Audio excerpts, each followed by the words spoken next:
का टॉपिक है free consent, स्वतंत्र सहमति। तो स्वतंत्र सहमति क्या होती है? A valid contract requires not only the consent of the parties to the contract, it also requires that such consent is free. तो ये क्या बोल रहे हैं? एक वैध अनुबंध के निर्माण के लिए न केवल सहमति का होना आवश्यक है बल्कि सहमति का स्वतंत्र होना भी अनिवार्य है। पक्षकारों को अपनी इच्छा से स्वतंत्र रूप से समझौते में सहमति व्यक्त करनी चाहिए। अनुबंध अधिनियम की धारा 14 के अनुसार सहमति स्वतंत्र तब मानी जाएगी जब निम्नलिखित रूप से प्राप्त ना की गई हो। ठीक है, अगर क्या लिखा हुआ है, consent is said to be free when it is not caused by. तो सहमति जो है तभी तो ये स्वतंत्र मानी जाएगी यदि उसका कारण निम्न में से कोई भी ना हो। तो पहला क्या है? कोर्शन, अनड्यू इन्फ्लुएंस, तीसरा है फ्रॉड, और चौथा है मिस रिप्रेजेंटेशन, और पांचवा मिस्टेक। तो पहला क्या है कि सहमति जो है उत्पीड़न के द्वारा प्राप्त नहीं होनी चाहिए, अनुचित प्रभाव के द्वारा प्राप्त नहीं होनी चाहिए, कपट द्वारा प्राप्त नहीं होनी चाहिए, मिथ्या वर्णन के द्वारा प्राप्त नहीं होनी चाहिए, और गलती से भी प्राप्त नहीं होनी चाहिए। तभी उस सहमति को स्वतंत्र माना जाएगा।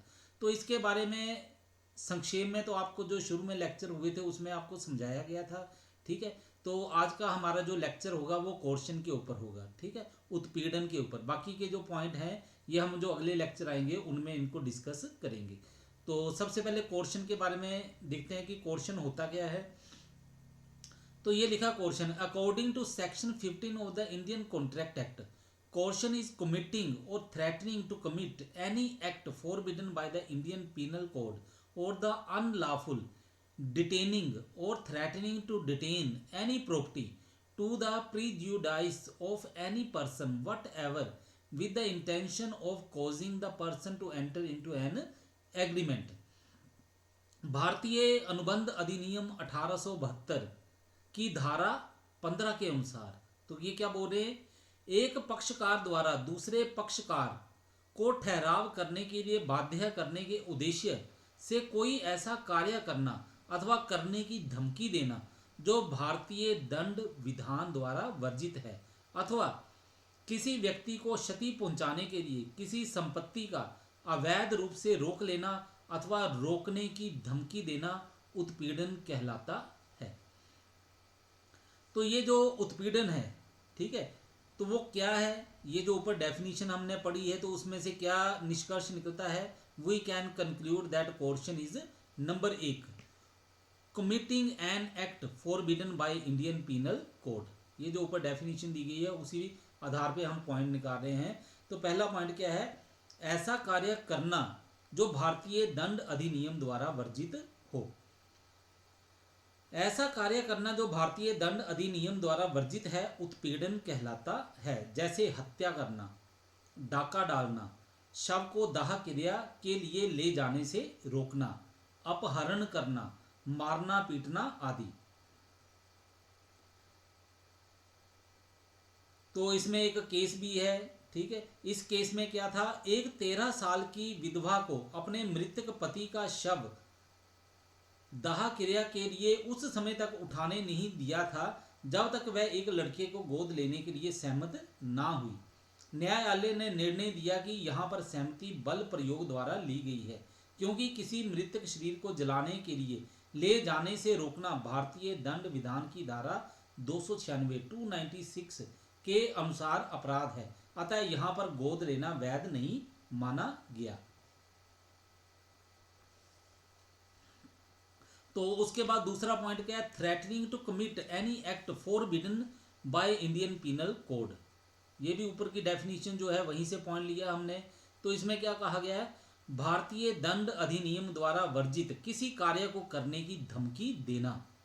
ठीक है, केवल भारतीय दंड अधिनियम द्वारा वर्जित कार्य को करना ही नहीं बल्कि उस कार्य को करने की धमकी देना भी उत्पीड़न होता है। किसी व्यक्ति को भेद दिखलाना भी उत्पीड़न माना गया है। इसमें एक केस है अमी राजू बनाम सेशमा।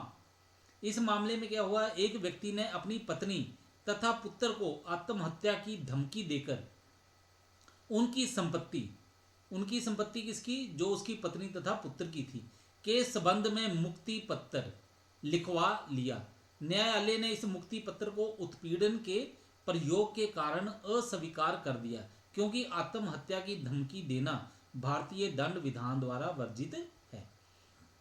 उसके बाद क्या है, अनलॉफुल डिटेंशन ऑफ प्रॉपर्टी, किसी संपत्ति को अवैध रूप से रोके रखना।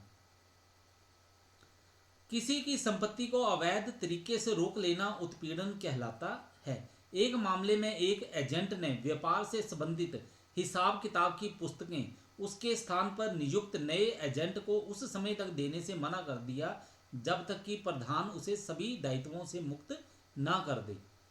प्रधान को मुक्ति पत्र देना पड़ा। इसमें निर्णय दिया गया कि मुक्ति पत्र उत्पीड़न द्वारा प्राप्त किया गया, क्योंकि किताबें रोकना अवैधानिक है। उसके बाद फोर्थ पॉइंट जो है वो क्या है, threatening to detain property unlawfully, किसी संपत्ति को अवैध रूप से रोके रखना की धमकी देना। ठीक है, रोके रखने की धमकी देना। किसी व्यक्ति को हानि पहुंचाने के उद्देश्य से किसी संपत्ति को अवैध रूप से रोक लेने की धमकी देना भी उत्पीड़न होता है। बंसराज बनाम सेक्रेटरी ऑफ स्टेट के मामले में सरकार ने पुत्र को जुर्माने की राशि उसके पिता की संपत्ति जब्त करने की धमकी देकर वसूल की। न्यायालय ने निर्णय दिया कि उत्पीड़न का प्रयोग किया गया था, किंतु किसी व्यक्ति को वैधानिक धमकी देना उत्पीड़न के अंतर्गत सम्मिलित नहीं होता।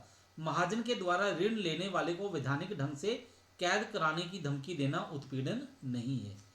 ठीक है, अगर किसी के खिलाफ कानूनी कार्यवाही करने की जो धमकी दी जा रही है वो उसको कहा जाता है कि ये उत्पीड़न के क्षेत्र में नहीं आती है, क्योंकि वो कानूनी तौर पर जायज़ है। यानी कि ऐसा काम करने के लिए कहा जाए जो कानूनी तौर पे ठीक हो, ठीक है, तो उसको उत्पीड़न की श्रेणी में शामिल नहीं किया जाएगा।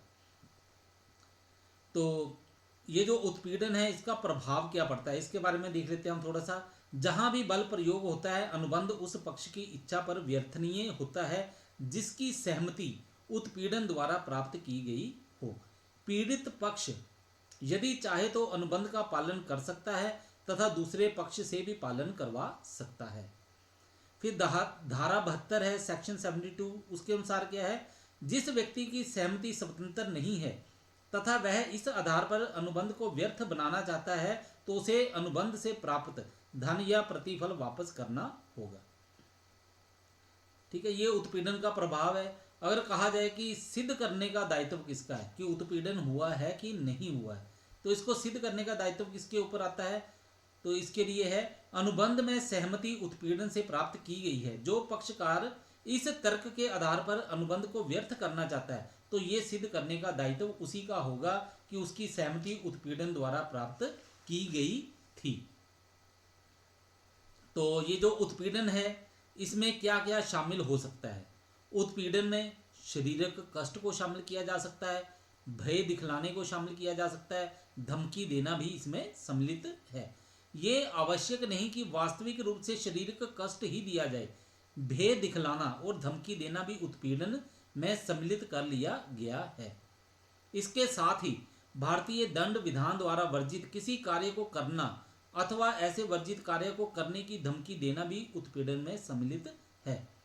भारतीय दंड विधान द्वारा वर्जित कार्यों के अंतर्गत हत्या करना, चोरी करना, डाका डालना, मारना पीटा, शव को दाह क्रिया के लिए ले जाने से रोकना, आत्महत्या करने की धमकी देना आदि भी आता है। किसी व्यक्ति को हानि पहुंचाने के उद्देश्य से किसी संपत्ति को अवैध रूप से वास्तव में रोक लेना अथवा रोक लेने की धमकी देना भी उत्पीड़न के ही अंतर्गत आता है।